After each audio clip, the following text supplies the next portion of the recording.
ഉമ്മൻചാണ്ടി കേരളം ഭരിച്ചിരുന്ന കാലത്ത് സാമൂഹ്യ സുരക്ഷാ പെൻഷൻ കൊടുത്തിരുന്നത് 42 ലക്ഷം പേർക്കാണ്. എന്ന് വെച്ചാൽ അതിന് അർഹതയുള്ള 42 ലക്ഷം പേരാണ് അന്ന് കേരളത്തിൽ ഉണ്ടായിരുന്നത്. എങ്ങനെയാണ് ഈ കഴിഞ്ഞ മാസത്തെ സാമൂഹ്യ സുരക്ഷാ പെൻഷൻ കൊടുത്തതിന് ശേഷം 62 ലക്ഷം പേർക്ക് സാമൂഹ്യ സുരക്ഷാ പെൻഷൻ കൊടുത്തതായിട്ട് ധനമന്ത്രി തന്നെ മാധ്യമങ്ങളോട് റിപ്പോർട്ട് ചെയ്യുന്നത് ഞാൻ നേരിട്ട് കേട്ടു. അപ്പൊ എങ്ങനെയാണ് അത് കുറേ കാലം കൊണ്ട്, ഏതാനും വർഷങ്ങളായി ഗവൺമെന്റ് 62 ലക്ഷം പേർക്ക് 58 ലക്ഷം, 62 ലക്ഷം, 60 ലക്ഷം എന്നൊക്കെ കണക്ക് പറയുന്നുണ്ട്. അപ്പൊ എന്താണ് കേരളത്തിൽ ഈ കഴിഞ്ഞ 2016 ശേഷം സംഭവിച്ചത്? 2016 ബാറ്റൺ ഉമ്മൻചാണ്ടിയുടെ കയ്യിൽ നിന്ന് പിണറായി വിജയന്റെ കയ്യിലേക്ക് മാറുന്നത്. അതിനുശേഷം ഇത്രയധികം പേര്, അതായത് 42 ലക്ഷത്തിൽ നിന്ന് 62 ലക്ഷം വരെ എത്തിച്ചേരത്തക്ക രീതിയിൽ ജനങ്ങൾ ദാരിദ്ര്യത്തിലേക്ക് മാറിയോ നീങ്ങിയോ? ഇതാണ് എന്നെ അത്ഭുതപ്പെടുത്തുന്ന, നമ്മളെ ആരെയും അത്ഭുതപ്പെടുത്തേണ്ട ഒരു കാര്യം.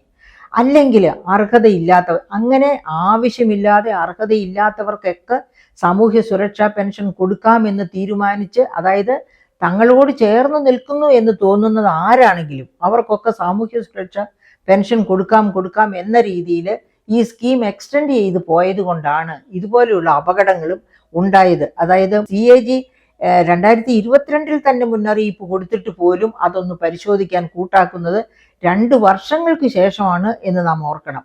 അങ്ങനെയാണ് ഇപ്പോഴെങ്കിലും ഇത് കണ്ടുപിടിച്ചിരിക്കുന്നത്. അപ്പം ഒന്നാമത് തിരികെ കയറ്റ്, അതായത് അപ്പോയിൻമെന്റ്സ് ഒക്കെ സ്വന്തക്കാരെ തിരികെ കയറ്റുന്ന രീതി, PSC ഇല്ല, ഒന്നുമില്ലാതെ എംപ്ലോയ്മെന്റ് എക്സ്ചേഞ്ച് പോലും ഇല്ലാതെ സ്വന്തക്കാരെ ജോലിയിൽ കയറ്റുന്നു, അതിനുവേണ്ടി തസ്തികകൾ സൃഷ്ടിക്കുന്നു. ഇതൊക്കെ ചെയ്യുന്നത് പോലെ തന്നെ സ്വന്തക്കാർക്ക് സാമൂഹ്യ സുരക്ഷാ പെൻഷൻ കൊടുക്കാൻ, അതായത് പാർട്ടിയോട് കൂറു പുലർത്തുന്നവർ ധനികരായാലും സാമൂഹ്യ സുരക്ഷാ പെൻഷൻ കൊടുക്കാൻ തയ്യാറാകുന്നു.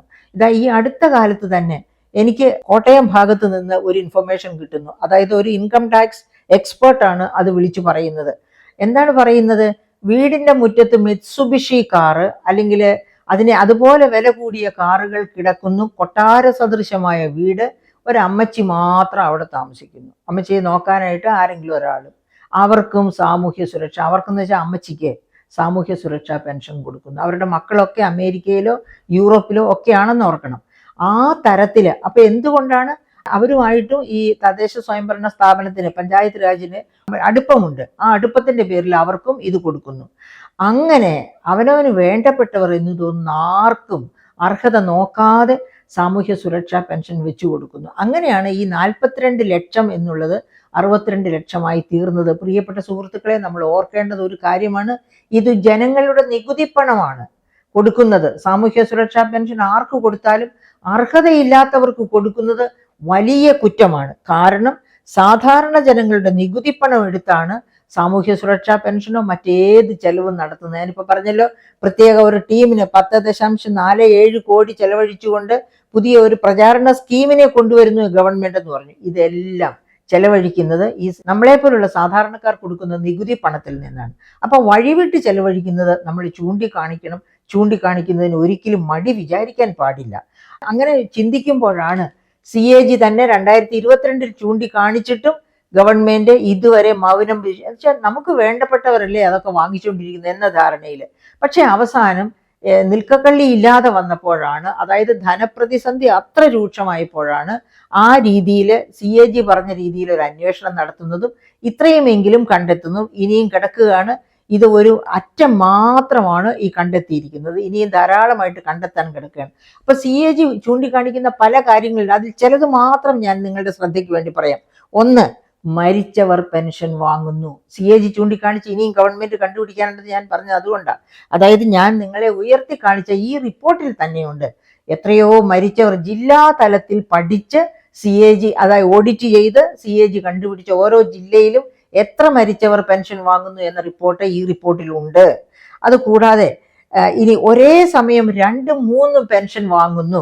ഈ 2-3 പെൻഷൻ വാങ്ങുന്നു എന്ന് പറയുമ്പോൾ ഓർമ്മിക്കുക, നമ്മൾ ഏതെങ്കിലും തരത്തിൽ ഡിസേബിൾഡ് ആയിട്ടുള്ള ആളുകൾക്ക് 18 വയസ്സ് കഴിഞ്ഞാൽ പെൻഷൻ കിട്ടാനുള്ള അർഹതയുണ്ട്, ഡിസബിലിറ്റി പെൻഷൻ. അങ്ങനെ ഡിസബിലിറ്റി പെൻഷൻ കിട്ടിക്കൊണ്ടിരിക്കുമ്പോഴായിരിക്കും അവർക്ക് ജോലി കിട്ടുന്നത്. അങ്ങനെ ജോലി കിട്ടിയാൽ സത്യസന്ധരാണെങ്കിൽ എനിക്ക് ജോലി കിട്ടി എന്ന് അറിയിച്ചുകൊണ്ട് ഈ പെൻഷൻ സ്കീമിൽ നിന്ന്, ഈ സോഫ്റ്റ്വെയറിൽ നിന്ന് അവരെ ഒഴിവാക്കാൻ ആവശ്യപ്പെടണം. അങ്ങനെ ചെയ്യില്ല. മലയാളികൾ അങ്ങനെ ചെയ്യില്ലാത്തത് കൊണ്ടാണല്ലോ ഗസറ്റഡ് ഓഫീസർമാരും അതുപോലെ കോളേജ് പ്രൊഫസർമാരും ഒക്കെ സാമൂഹ്യ സുരക്ഷാ പെൻഷൻ 1600 രൂപ വാങ്ങിക്കാൻ പോകുന്നത്.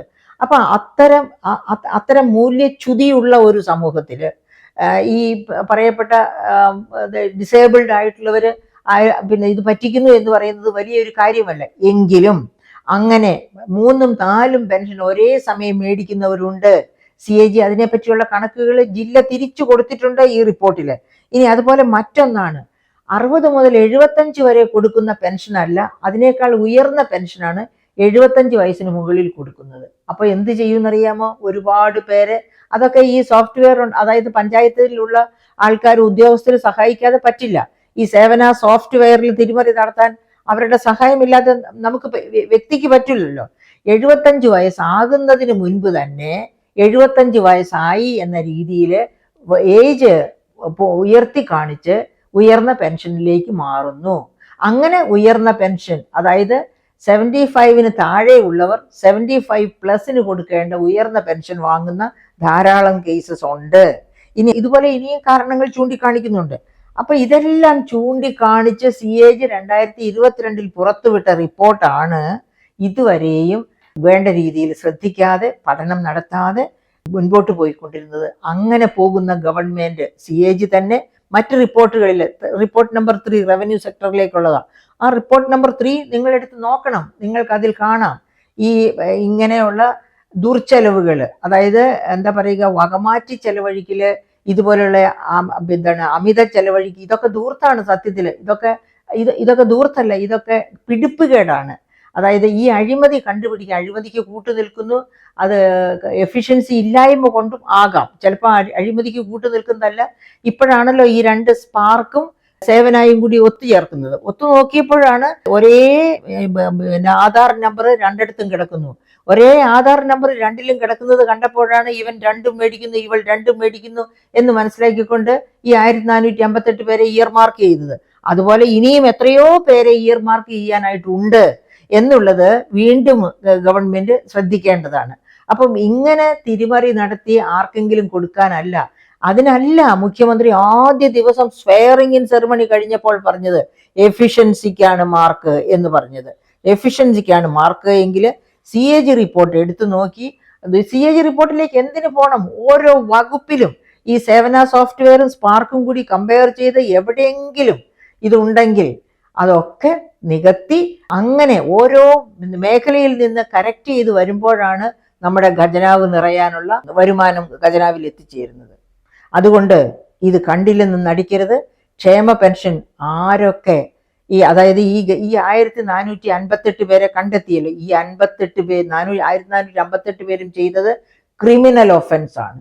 ഇവരുടെ പേരിൽ ക്രിമിനൽ നടപടി എടുക്കണമെന്ന് മാത്രമല്ല, ഇവരെ സർവീസിൽ നിന്ന് പിരിച്ചുവിടണം.